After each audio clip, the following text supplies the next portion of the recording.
마태복음 26장 1절에서 16절입니다. 함께 교독합니다. 예수께서 이 말씀을 다 마치시고 제자들에게 이르시되 너희들이 아는 바와 같이 이틀을 지나면 유월절이라. 인자가 십자가에 못 박히기 위하여 할례우리라 하시더라. 그때에 대제사장들과 백성의 장로들이 가야만 하는 대제사장의 아버니 모여 예수를 외계에서 죽이려고 의논하되 나를 위로하게 하노니 명절을 날짜라 하더라. 예수께서 배단에 있는 분의 시몬이 지내실 때에 한 여자가 매우 귀하다고 한 복화를 가지고 나와서 식사하시는 예수의 머리에 누우니 제자들이 보고 보내는데 무슨 의사로 이것을 법이하고요, 이것을 많은 값에 팔아 가난한 자들에게 줄 수 있었겠도다 하거늘. 예수께서 하시고 저희에게 이르시되 너희와 저희 이 여자를 괴롭게 하리라. 저들에게 좋은 일을 하리라. 가난한 사람들은 항상 너희와 함께 있거니와 나는 항상 함께 있지 아니하리라. 여자가 내 몸에 이 향기를 입는 것은 내 장사를 위하여 하리라. 내가 진실로 너희에게 이르노니 온 천하에 어디서든지 이 복음이 전파되는 곳에는 이 여자의 향을 일도하여 저를 기념하리라 하시리라. 그때 12 중에 하나인 가룟 유다라는 하는 자가 대제사장들에게 가서 말하되 내가 이제 너희에게 넘겨주니 얼마나 주려느냐 하니 그들이 큰 30을 당하시거늘 저가 그때부터 예수를 넘겨준 기회를 찾더라.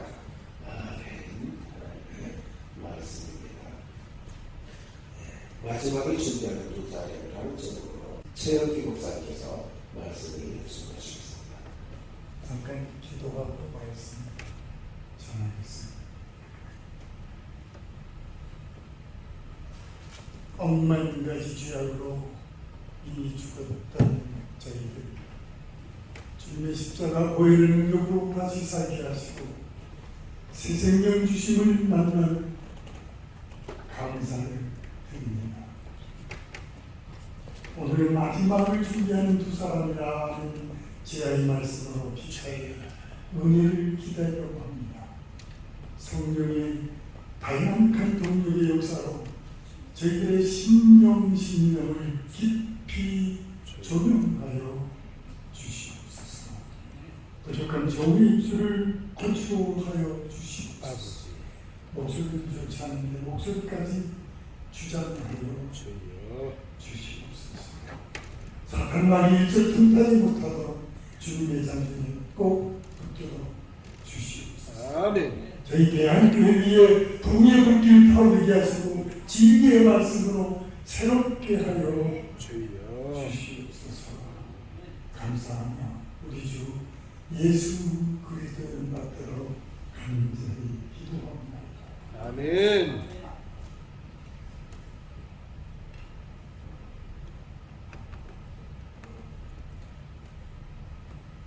주님의 마음을 두고 보면 사랑하지 못할 사람도 없고 또 사랑을 받지 못할 사람도 없습니다. 마음 한 올 한 올 고와지고 싶습니다. 깨끗해지고 싶습니다. 더 진지해지고 싶습니다. 길과 생명과 진리가 되시는 예수님 안에 있으면 방황은 방향이 되는 것입니다.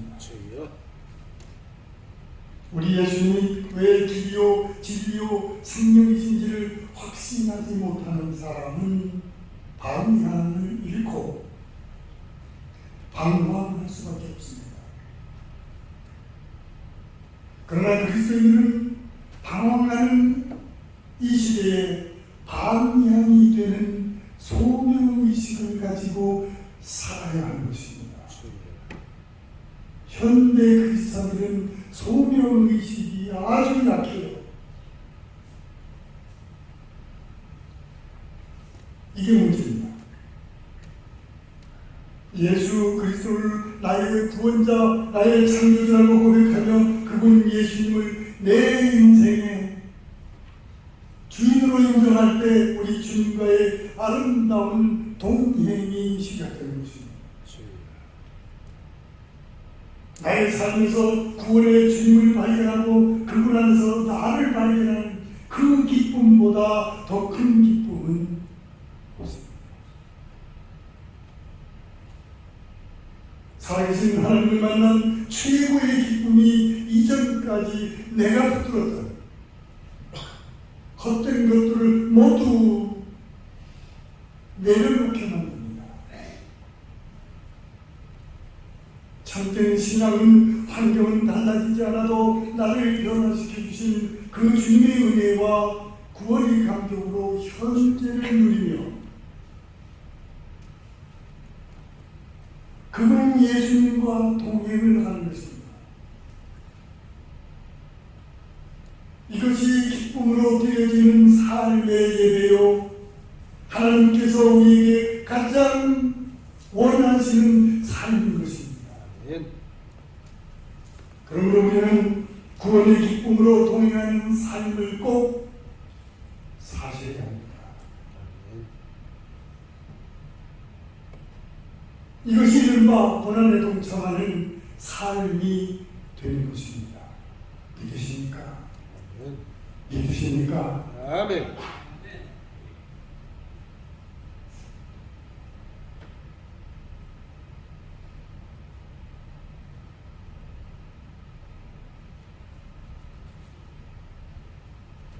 예수님은 하나님의 뜻을 신뢰하며 예수님의 죽음을 담담하게 예고하신 반면에 대제사장과 백성의 장로들은 예수님을 명절에 붙잡는 것이 불가능하다고 판단했습니다. 제자들은 영적인 어둠과 탐욕에 빠져있던 반면에 그 당시 사회에서 열등하게 여겨졌던 이 여인은 예수님을 감동시키는 깊은 의미의 헌신을 보여주고 있습니다. 베다니에서 한 여인이 보여주었던 헌신은 예수님을 죽이려는 음모와 배신이라고 하는 그 어둠에 둘러싸여 더 강렬한 빛을 발하고 있습니다. 뺏으려고만 하는 자들이 있는가 하면 또 아낌없이 주려는 사람들도 많습니다. 많은 것을 얻으려고 했던 사람들은 결국 아무것도 얻지 못했습니다. 오히려 자신을 내어주며 헌신한 사람들에게는 온 천하에 전해지는 복음의 주역이 되는 그런 영광이 주어졌습니다. 이런 배경을 우리가 보면서 우리는 과연 어떤 삶을 살아가야 하는지 고민해 보셔야 돼요. 또 어느 편에서 해야 하는지 묵상하게 되는 것입니다. 본문은 또한 무엇이 중요한지에 대해서도 질문을 우리 가슴에 던져주고 있습니다. 가난한 자들에게 나눠주는 것 또한 귀한 일이지만 그러나 가난한 자들을 돌보시는 그분을 기려야 하는 의무가 우리에게 있음을 깨우쳐주고 있습니다. 파워포인트 신명기 15장 11절 보시겠습니다. 스크린 보시죠. 시작! 언제든지 가난한 자가 그 지자에 댕기고 내가 내게 명하노니 너는 반드시 내 경내 내 형제의 곤란한 자와 궁핍한 자에게 내 손을 펼치리라. 무슨 말입니까? 구제를 하려면 손을 펼쳐야 구제를 할 수 있다는 거예요. 오므려 가지고는 남을 줄 수가 없어요. 항상 우리는 손을 펴라는 것입니다.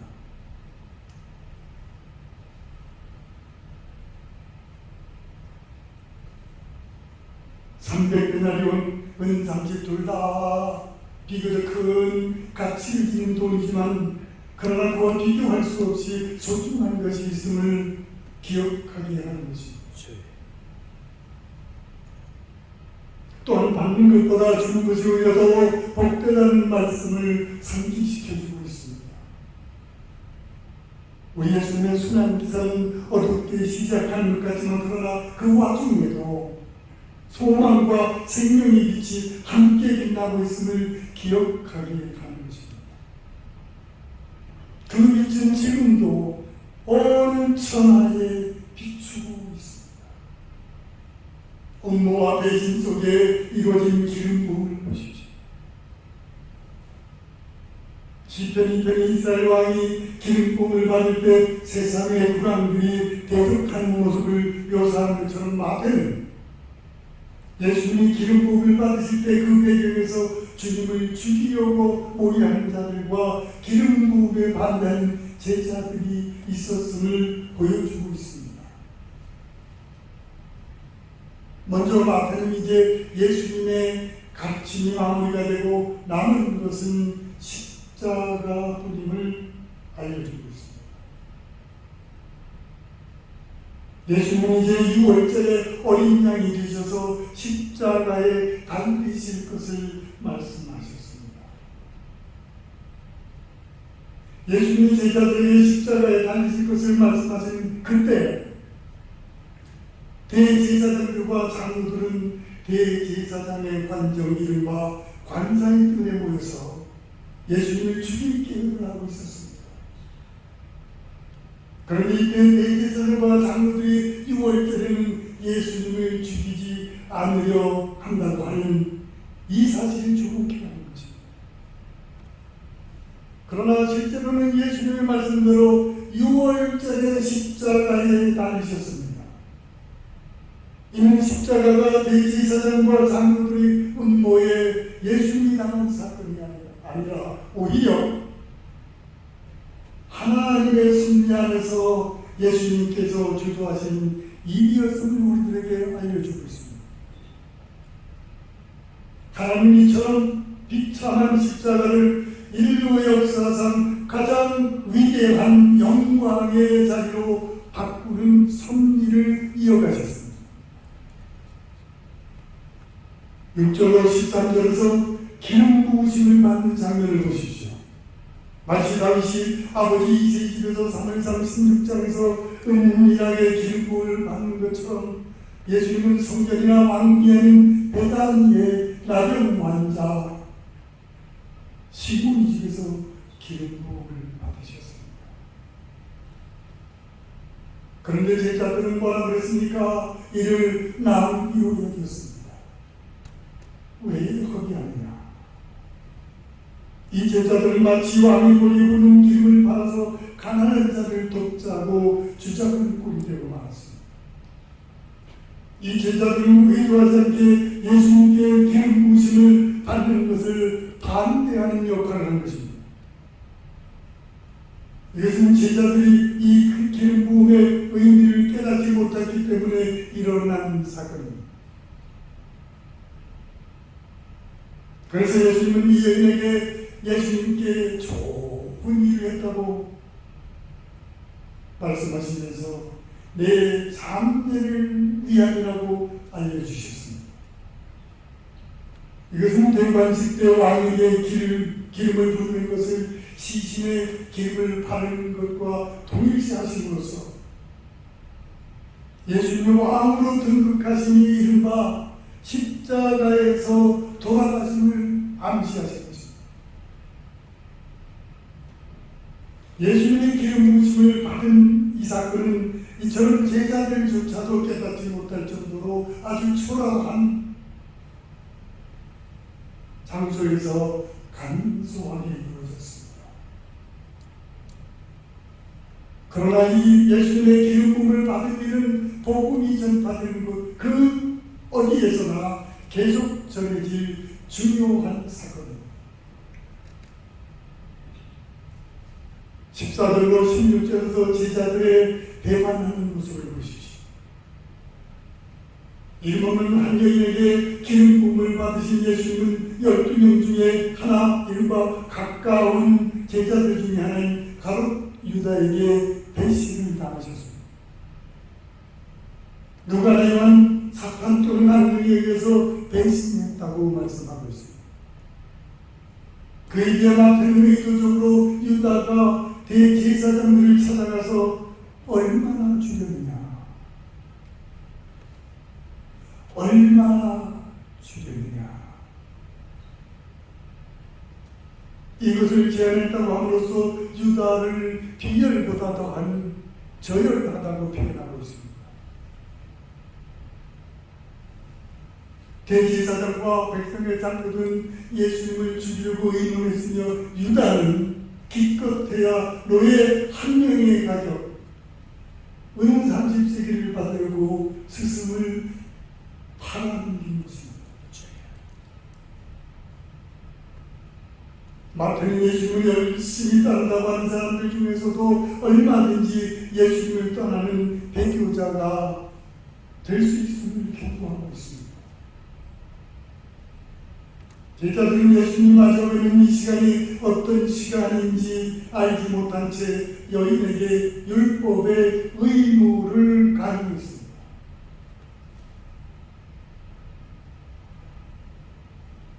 예수님의 죽음과 고난을 바라보는 우리는 어떤 마음과 행동으로 우리 예수님께 나아가고 있습니까?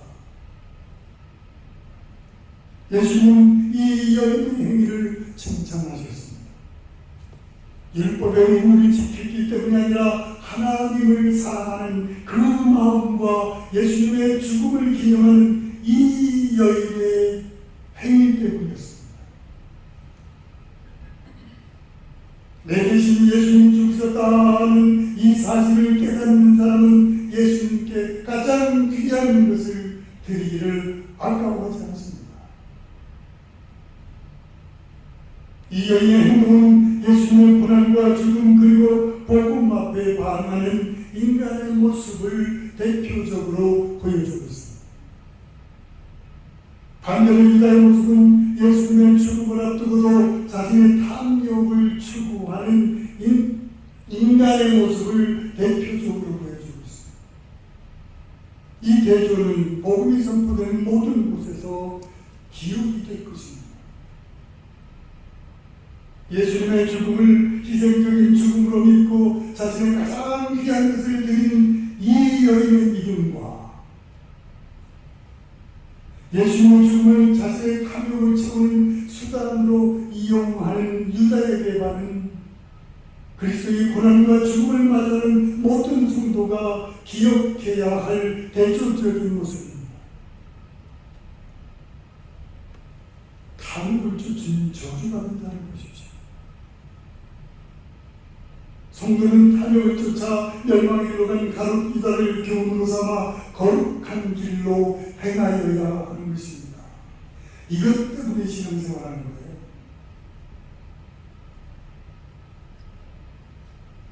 겉으로는 거룩한 척 하면서 속으로는 탐욕을 쫓는 가식적인 사람들이 있습니다. 그 대표적인 인물이 바로 가룟 유다입니다. 가룟 유다의 어리석은 행보를 통해서 교훈을 얻어 탐욕을 철저하게 대격하고 오직 거룩한 생명의 길로 행하는 성도가 되시기를 바랍니다. 예수님의 십자가 고난을 앞두고 한 여인이 매우 귀한 향유 한 컵을 가져와서 예수님 머리에 부었습니다. 제자들은 그 비싼 향유를 팔아서 가난한 자들을 도울 수 있는데 왜 남게 하냐 하면서 그 여인을 책망했습니다. 그러나 예수님은 가난한 자들은 항상 그들 곁에 있으나 예수님은 그러지 않다 하시면서 그 여인의 행동이 예수님의 장례를 준비하는 것이라고 말씀하셨습니다. 그 여인은 예수님의 죽음을 알고 그렇게 한 것이 아닙니다. 그저 예수님을 사랑하는 마음을 그렇게 표현한 것인데 그것이 예수님의 장례를 준비하는 행위가 된 것입니다. 이 여인의 행동은 아무리 값비싼 것이라도 죽게 기꺼이 드릴 정도로 예수님을 향한 이 여인의 사랑이었음을 보여주고 있습니다. 요한복음에서는 가룟 유다가 그 여인을 책망했다라고 요한복음 12장 4절로 6절에서 말씀하고 있습니다. 또한 돈계를 맡은 가룟 유다가 평소에 돈을 훔치는 도둑이었음을 밝히고 있습니다. 가룟 유다가 여인을 책망한 것은 가난한 자들을 위한 것이 아니라 자신의 탐욕을 채울 수 있는 기회를 놓친 것에 대한 안타까운 부분이었습니다. 유한치 않은 겉으로는 명분을 만들어 의로쳐 가면서 속으로는 탐욕을 추구하는 가식적인 행위를 일삼는 것입니다. 주님을 위해서 아낌없이 헌신하는 참되고 진정한 성도가 있는가 하면 자신의 욕심을 위해서 예수님을 이용하는 위선자들이 있습니다. 성도는 탐욕을 쫓는 위선적인 신앙을 반드시 경계해야 합니다. 탐욕을 위해서 예수님을 배신한 유다를 보십시오. 대제사장과 유대 종교 지도자들은 관장에 모여서 예수님을 죽이기로 모의했습니다. 우리 예수님께서 죽은 자를 살리는 놀라운 기적으로 사람들의 마음을 얻었습니다. 마음을 샀습니다. 그러나 대제사장과 유대 종교 지도자들 향해서는 외식하는 자들이라고 강하게 비판을 해서 위협을 느꼈기 때문입니다. 가룟 유다는 예수님이 왕이 없는 죄의 측근으로서 특혜를 얻기 위해서 예수님을 쫓았습니다. 한자리 찾아옵니다. 그러나 예수님의 행보가 유다의 기대와는 다르게 전개되자 예수님을 넘기고 그 대가라도 챙기려고 했던 것입니다. 유다의 마음에는 처음부터 사탄이 자리하고 있어서 예수님을 십자가에 못 박아 처형하는 일에 악역을 담당하게 됐습니다. 처음에는 헌금을 훔치는 도둑질로 시작했으나 급기야는 예수님을 팔아먹는 악행을 저질렀습니다. 예수님을 온전히 믿고 섬기기 위해서 탐욕을 철저히 배격해야 하는 것입니다. 베드로후서 2장 14절에 가룟 유다와 같이 탐욕을 쫓는 자는 영원한 지옥의 저주를 받게 되는 것입니다. 특히 탐욕을 쫓는 자는 영원한 지옥의 저주를 받게 되는 것입니다. 특히 탐욕을 쫓는 기복신앙을 우리는 배격하고 구원의 은혜에 감사하며 온 몸과 마음을 들여서 하나님 나라와 복음 위해서 헌신해야 하는 것입니다. 사도 바울께서 탐욕은 그 이름조차도 부르지 않는 것이 성도에 마땅한 바라고 에베소서 5장 3절에서 말씀하고 있습니다. 또한 탐심은 우상숭배다. 어디서 그렇게 말합니까? 골로새서 3장 5절에서 탐심은 우상숭배라고 분명히 말씀하고 있습니다. 정죄하고 있습니다. 성도는 더러운 탐욕을 철저히 배격하고 오직 주님을 따라 순결하고 정직한 신앙의 길로 행함으로 영생 복락을 누려야 하는 것입니다. 마지막을 준비하는 두 사람을 보십시오. 예수님 곁에는 많은 사람이 있었습니다. 겉으로는 그들이 별 차이가 없어 보입니다. 하지만 기기를 통해서 가라지가 바람에 날려가는 것처럼 예수님의 고난과 죽음은 많은 사람의 진면목을 드러낼 것입니다. 우리는 어떤 마음으로 예수님을 따르고 있는지 묵상해 보셔야 합니다. 마음 자세가 중요해요. 예수님의 자기 희생의 순환과 종교 지도자들의 흉계 모의가 한날 한시에 이루어졌습니다. 이렇듯이 세상에서는 하나님의 선하신 뜻과 악한 세력의 흉계가 동시에 펼쳐지는 것입니다. 그래서 우리는 어느 편에 설지를 늘 결단해야 하는 것입니다. 유대교권 지도자들은 예수님을 죽이기로 결정하고 조심스럽게 계획을 세웠고 부작용을 최소화하면서 목적을 달성하고자 했습니다. 그 목적 앞에 공의나 정의는 고려할 가치도 없었습니다. 밀단이 일어나서 자신들의 지위와 권력이 흔들릴 수 있다는 가능성만이 유일한 고려 대상이었습니다. 그들은 은밀하고 빠르게 예수님을 죽이려 했습니다. 목적에 사로잡히는 자칫 더 중요한 것을 놓치고 잘못된 길로 우리는 지나갈 수가 있습니다. 한 여인이 등장을 해서 귀한 향유를 예수님의 머리에 붓습니다. 제자들은 분개하면서 그 여인의 의도를 따져서 물었습니다.